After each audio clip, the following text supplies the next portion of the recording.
ओम नमो भगवते वासुदेवाय।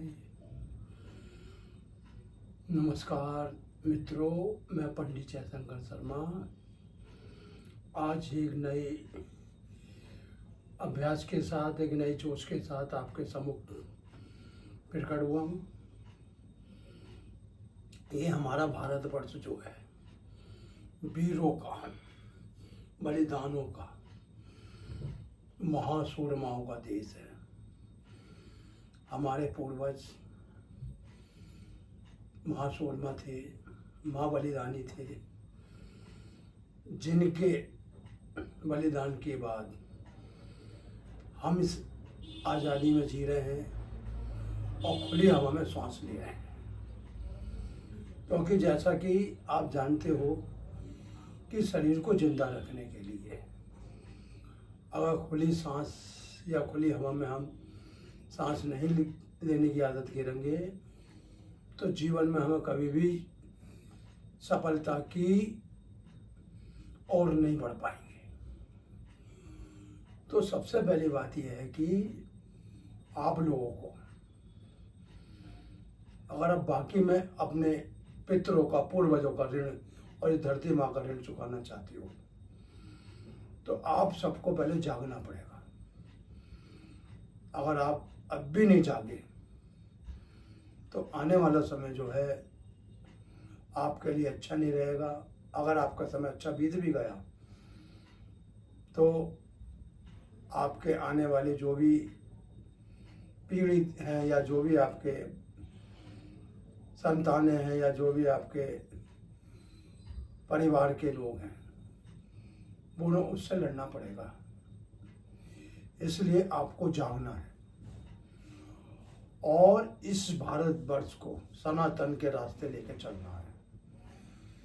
इसलिए आप हमारी वीडियो शुरू से लेकर एंड तक देखिए। इसमें हम वो बातें बताते हैं जो बातें अगर आपने जीवन में उतार ली तो आने वाली परेशानियों से आप छुटकारा पा जाएंगे।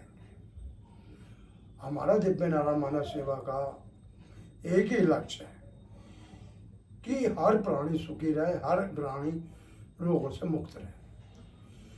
क्योंकि हमारा जो जन्म हुआ है इस धरती पे वो सेवा के लिए हुआ है। जैसे कि हम मंदिर में सेवा करते हैं, भगवान जी की सेवा करते हैं, हनुमान जी की सेवा करते हैं, हनुमान जी को चोला चढ़ाते हैं, या राम जी को जो है चरण स्पर्श करते हैं, राम जी के बताए हुए मार्ग, उसी प्रकार में संपूर्ण प्राणी मात्र की सेवा करनी है। और ये सेवा हमारे बड़े बड़े महापुरुषों ने करी है। भगत सिंह ने करी है, चंद्रशेखर आजाद ने करी है, राजगुरु ने करी है। इन लोगों ने सेवा के द्वारा करके अपने को लोगों के दिलों में बसा लिया। तो प्रत्येक मनुष्य का ये कर्तव्य होता है कि अगर वो सुखी और संपन्न है और ईश्वर ने उस पर असीम कृपा अपनी बनाई है तो वो इस प्राणी मात्र की सेवा करे ताकि लोगों को दुखों से छुटकारा दिलाए। सेवा हम जो है धन के रूप में भी करते हैं कि अगर हम पे जो है पैसा है और वो पैसा अगर हमारा थोड़ा सा 10% भी, जैसे कि आजकल हमारे देश में बहुत से लोग कैंसर की बीमारी से लड़ रहे हैं क्योंकि उनके धोरे कोई रास्ता नहीं है। मरीजों की संख्या इतनी है कि उन्हें कहीं भी प्रॉपर इलाज नहीं मिल पाता क्योंकि बेचारे कहीं टेस्टों में, कहीं भागने में, मतलब उन पर इतना भी पैसा नहीं है कि वो आने जाने का खर्चा भी उठा लें। तो हमारा प्राणी मात्र का कर्तव्य ये बनता है कि जैसे कि कोई भी ट्रस्ट है, जैसे नारायण सेवा संस्थान उदयपुर में है, उन सबका कार्य ये है कि जैसे किसी के एक्सीडेंट में पैर कट गए तो पैर लगाते हैं, हाथ कट गया हाथ लगाते हैं, या कोई अंग शरीर का जुड़ा हुआ है, चिपका हुआ है तो ऑपरेशन के रास्ते वो सही करते हैं। लेकिन उनकी भी एक सीमित सीमा है, क्योंकि उन पर जो डोनेट आएगा उसी के अंदर उन्हें वो कार्य करना है। उनके यहाँ भी बहुत बैटिंग रहती है। तो हमारा कर्तव्य होता है, जैसे भी कोई भी ट्रस्ट है या संस्थान है, जैसे कि हमने दिव्य नारायण मानव सेवा ट्रस्ट पिछले कई वर्षों से इस क्षेत्र में लगा हुआ है कि लोगों को सही सेवा कैसे दी जाए। तो सेवा के बहुत रास्ते हैं, जैसे कि हमने अभी प्रदर्शनी में 1 महीने हमारी दिव्य नारायण में हमारे मानव ट्रस्ट ने जल का जो और शरबत का स्टॉल लगाया, और करीब करीब जो है शाम को 7 बजे से लेकर रात को 12 बजे तक शरबत का भ्रमण करा। उसमें जो भी लोग तपती गर्मी में आते थे तो वो दिव्य नारायण मानव सेवा शरबत और जल पी के तृप्त करते थे, क्योंकि ये जल शुद्ध समरसेबल के द्वारा लिया जाता था, और फिर इसमें जो है थोड़ा बर्फ और थोड़ा घर का बर्फ गिर के और आयुर्वेदिक शरबत के द्वारा लोगों को तृप्त करा जाता था। लेकिन हमारा कर्तव्य यहीं तक नहीं है, क्योंकि इस मानव सेवा में बहुत से लोग ऐसे हैं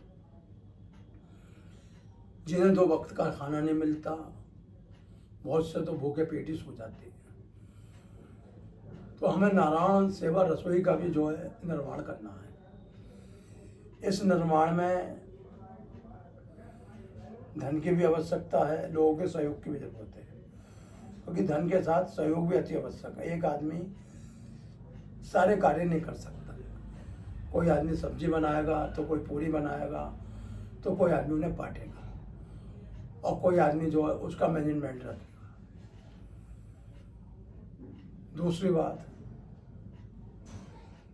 बीमार लोग भी हमने देखे, कोई हाथ पैरों से अपंग है, कोई कैंसर से पीड़ित है, कोई शरीर के गुर्दों से पीड़ित है, कोई हार्ट से पीड़ित है, तो उसके लिए अस्पताल की भी आवश्यकता है।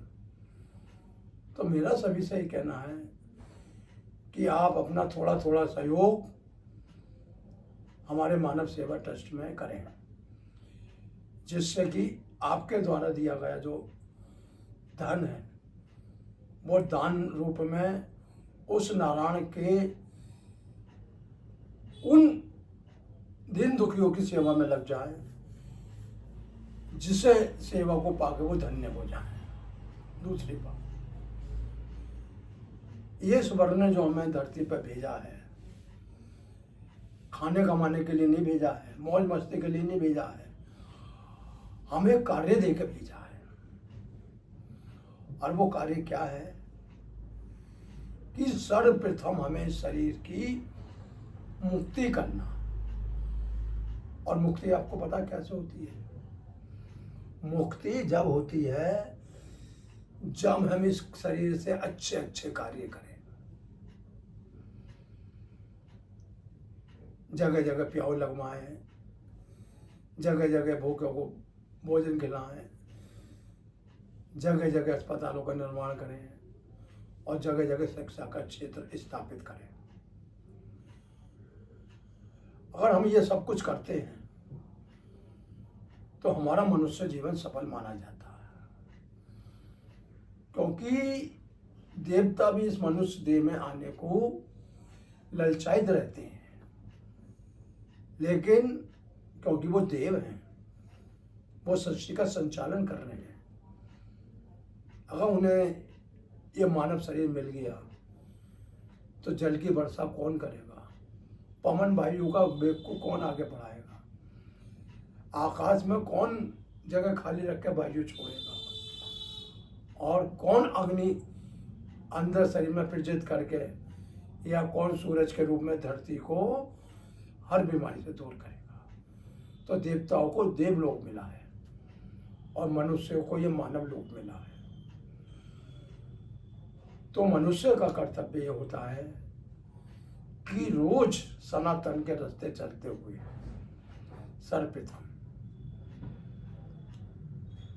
इस धरती माँ को प्रणाम करते हुए और धरती से ऐसी विनती करे, हे धरती माँ, हमारा जो मनुष्य जीवन हुआ है आपकी कृपा से ही हुआ है।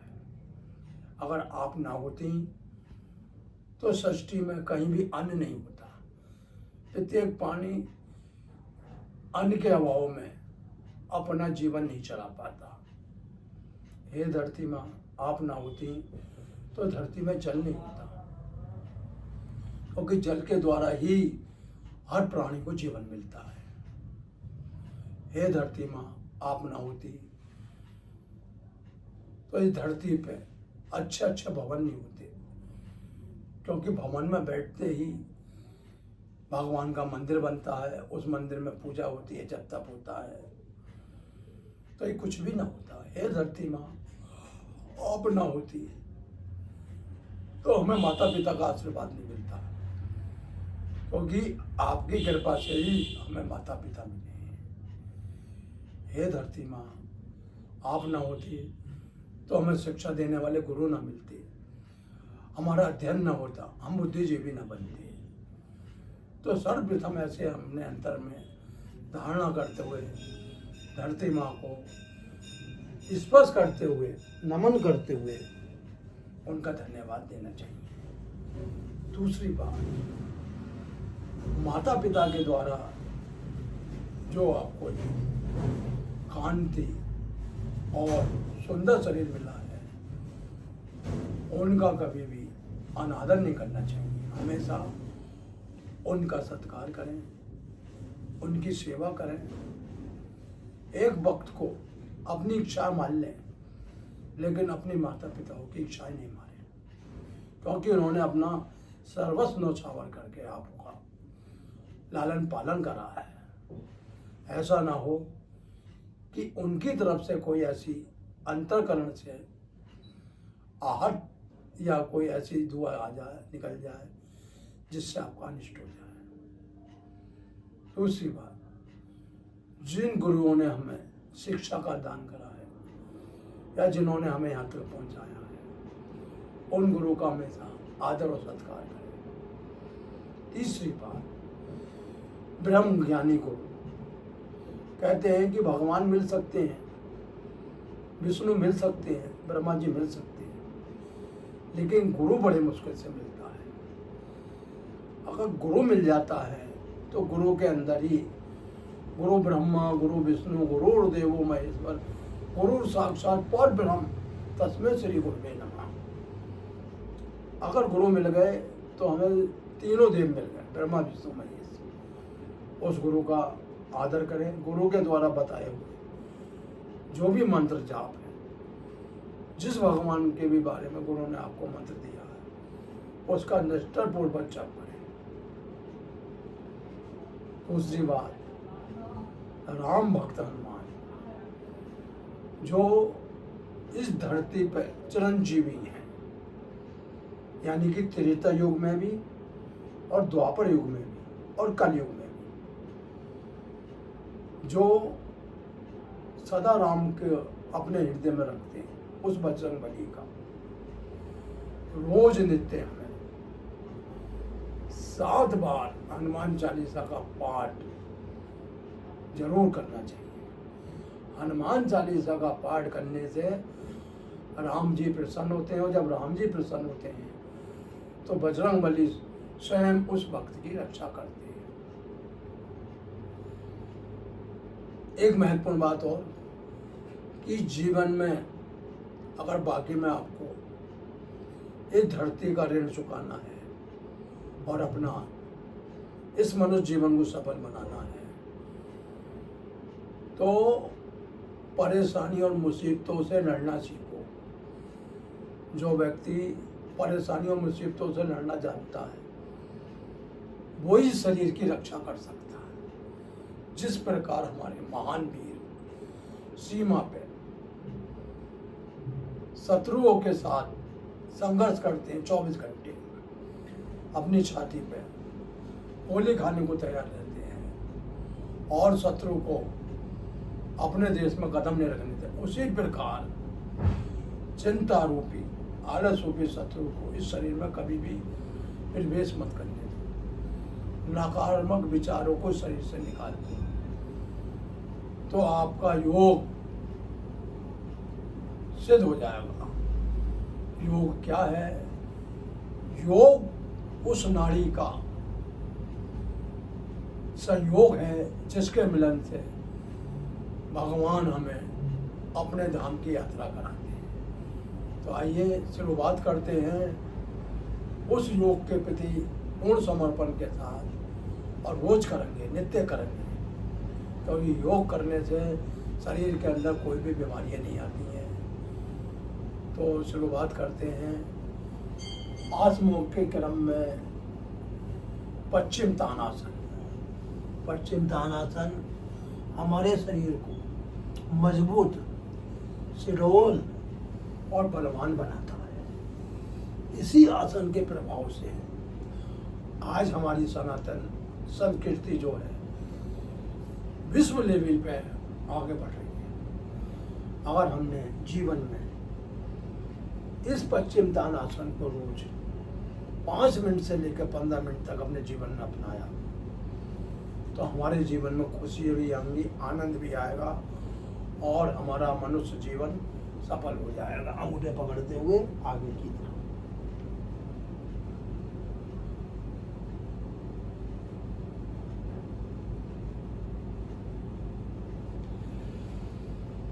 पश्चिम तानासन करने से मुख्य बात आप समझ लीजिए, कभी भी आपके पेट के अंदर अग्नि की कमी नहीं रहेगी। अग्नि जिस बॉडी में सहज भाव से और अपने प्रसिद्ध रूप ले लेती है उस शरीर के अंदर कभी भी अन्न जो है खराब नहीं होता, नस नाड़ियों में नहीं रुकता। इसलिए इस पश्चिम तानासन को करें। दूसरी बात, लीवर हमारा कभी खराब नहीं होगा, सूजन नहीं आएगी, रक्त का संचार बॉडी में कभी कम नहीं पड़ेगा क्योंकि शरीर को चलाने का कार्य रक्त करता है।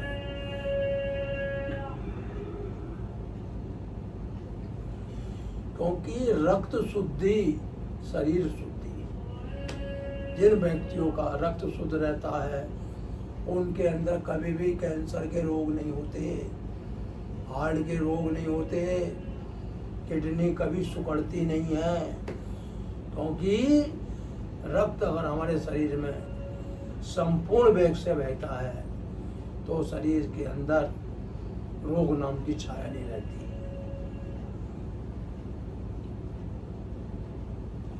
पश्चिम तानासन करने से रीढ़ की हड्डी कभी बुढ़ापे में नहीं झुकती, व्यक्ति की आंखों का तेज कम नहीं होता, आंखों का तेज हमेशा बना रहता है।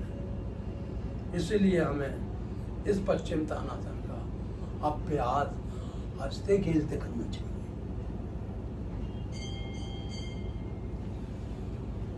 महिलाओं के अंदर मासिक धर्म में जो पीड़ा होती है वो पश्चिम तानासन करने से दूर हो जाती है।